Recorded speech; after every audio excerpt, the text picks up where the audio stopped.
My contention is all kids have tremendous talents, and we squander them pretty ruthlessly. I had a great story recently, I love telling it, of a little girl who was in a drawing lesson. She was 6, and she was at the back drawing, and the teacher said this little girl hardly ever paid attention. And in this drawing lesson, she did. And the teacher was fascinated. She went over to her and she said, "What are you drawing?" And the girl said, "I'm drawing a picture of God." And the teacher said, "But nobody knows what God looks like." And the girl said, "They will in a minute."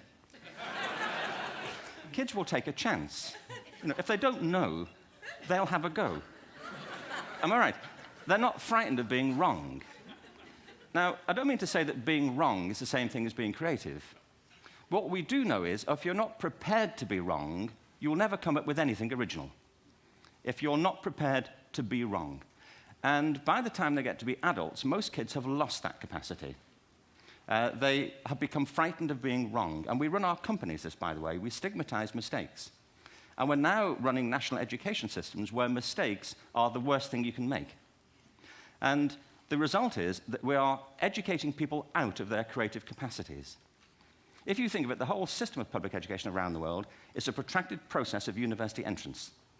And the consequence is that many highly talented, brilliant, creative people think they're not, because the thing they were good at school wasn't valued or was actually stigmatized.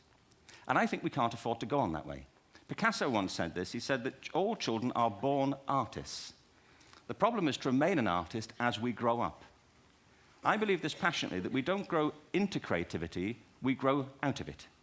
Or rather, we get educated out of it. We have to be careful now that we use this gift wisely, and the only way we'll do it is by seeing our creative capacities for the richness they are, and seeing our children for the hope that they are. And our task is to educate their whole being so they can face this future. By the way, we may not see this future, but they will. And our job is to help them make something of it.